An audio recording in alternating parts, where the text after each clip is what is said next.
we're familiar with thought.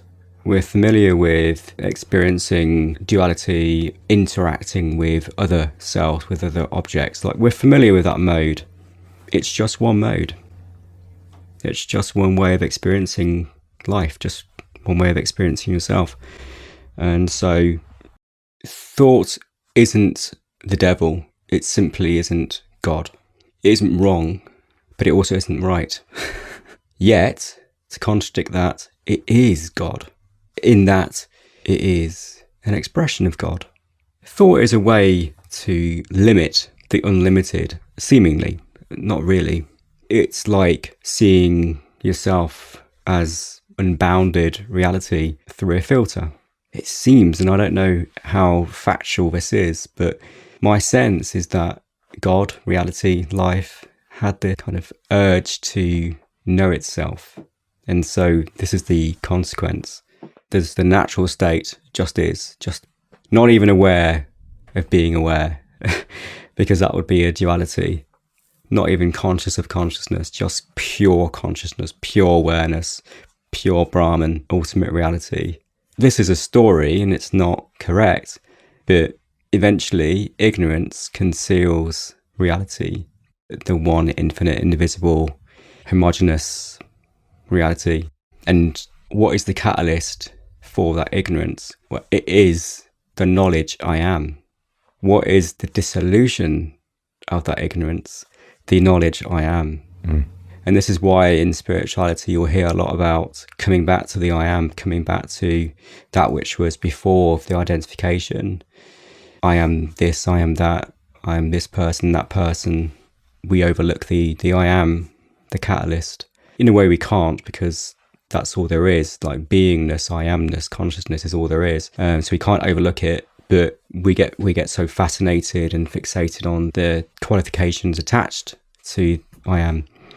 But I am, is this kind of catalytic urge to be and to experience and to identify. Like I am attracts identity. It's like an existential magnet. But what is it attracting? Like, what is it attracting? Nothing other than itself. I mean, that makes no sense. But it just blossoms into being. Just a celebration of being, the love of being, and then the curiosity for self-exploration. Nisargadatta says, the arrival of consciousness is the catalyst for the search for self.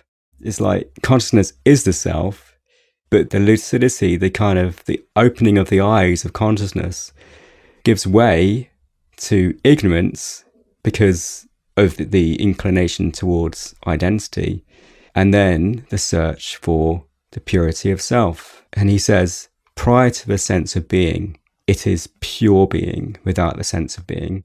Pure being with no sense of being, with no awareness of being, with no consciousness of consciousness, just pure being, unbridled, ultimate reality.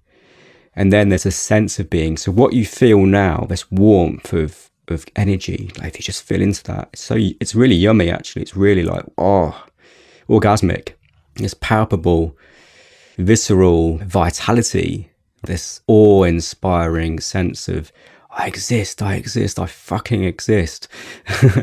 What do I do with this shit? Well, everything at Solar Celebration, you can't go wrong. You're just in love with yourself, infatuated. Nisargadatta says that a lot, like beingness, I amness is infatuated with itself. It can't sit still and rest, he says. It can't sit still and linger. It has to do something with itself. So it goes from the pure sattvic being into the restless rajasic movement. And then the consequence is the exhaustive tamasic state of, the downtime.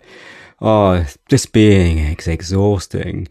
Like Nisargadatta says, this pure existence is untouched, stainless Brahman, the supreme absolute. And then, what is this? What is this that I am? Okay.